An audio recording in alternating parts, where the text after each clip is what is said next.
আসসালামু আলাইকুম বন্ধুরা, কেমন আছো? আশা করি ভালোই আছো। আজ তোমাদের সামনে আলোচনা করব ম্যাপস কিভাবে কাজ করে। ম্যাপস দিয়ে আমরা কোথায় আছি, কোথায় যাব, কোথায় যেতে আমাদের কতক্ষণ সময় লাগবে, সব কিছু আমরা ম্যাপস দিয়ে নির্ধারণ করতে পারবো।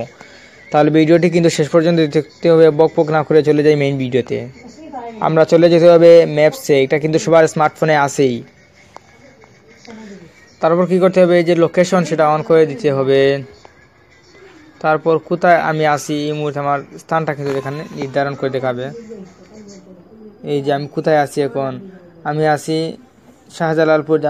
আমি এখন আছি শাহজালালপুর জামে মসজিদের পাশে। ঠিক আছে, আমার বাড়ির পাশে রয়েছে কি কালীগঞ্জ অভিযোগ কেন্দ্র, মাস্টার অ্যান্ড সন্স, সব কিছুই কিন্তু এখানে শো করবে। ঠিক আছে, তারপর যদি আমি এখানে সার্চ করি, আমি মনে করো আমি কালীগঞ্জ যাব, কালীগঞ্জ কতক্ষণের রাস্তা সব কিছু শো করবে। কালীগঞ্জ বাজার লিখে যদি আমি সার্চ করি, তাহলে এই যে দেখতে পাচ্ছ তোমরা, এই যে দেখতে পাচ্ছ গাড়ি, এই যেখানে দেখতে পাচ্ছ 5 মিনিট গাড়িতে যেতে তোমার 5 মিনিট সময় লাগবে কালীগঞ্জ বাজারে। আমার বাড়ি থেকে 5 মিনিট সময় লাগবে বাসে যেতে বা সিএনজি যেতে 5 মিনিট সময় লাগবে। ঠিক আছে, তারপর আমি যদি সিলেটে আমি যেতে চাই, সিলেটে আমার বাড়ি থেকে কত সময় লাগবে সেটা দেখে নেই।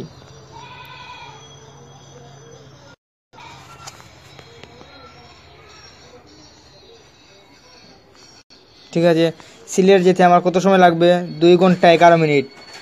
সেটা একটা রিয়েল টাইম, সেটা বাসে যেতে স্বাভাবিকভাবে বাসে যেতে যত সময় লাগে সেভাবে আমরা নির্ধারণ করতে পারবো। আমরা কখন পথ দিলে আমরা কখন গিয়ে বুঝতে পারবো, সেটা আমরা খুব ভালোভাবেই সেটা বুঝতে পারবো।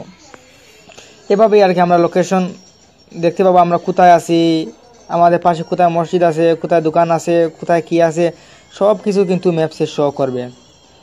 কোন দিক দিয়ে দক্ষিণ, কোন দিক দিয়ে উত্তর, সব কিছুই কিন্তু তোমরা ম্যাপসের মাধ্যমে দেখতে পারবে।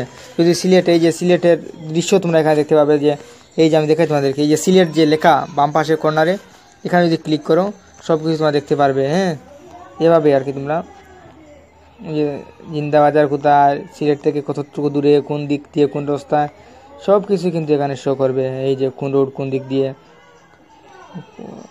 এই যে সব কিছুই কিন্তু এখানে রয়েছে, যে ফ্রিজেরা সব কিছু কিন্তু তুমি ঘরে বসেই দেখতে পারবে। তাহলে আশা করি ভিডিওটি ভালো লেগেছে। ভালো লাগার তো কথাই, ভালো লাগলে অবশ্যই একটি লাইক দিবে এবং সাবস্ক্রাইব করে পাশে থাকা বেল আইকনটি অন করে দিবে। ধন্যবাদ।